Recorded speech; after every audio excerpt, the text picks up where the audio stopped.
mis asi see on?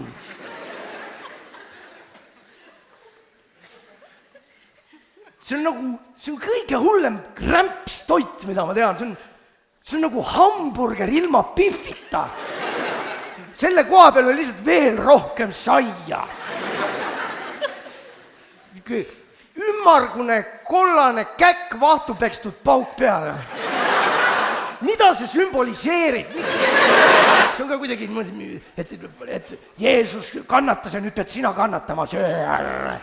Suhkur, kasein, gluteen, höidvostlaid, jälk.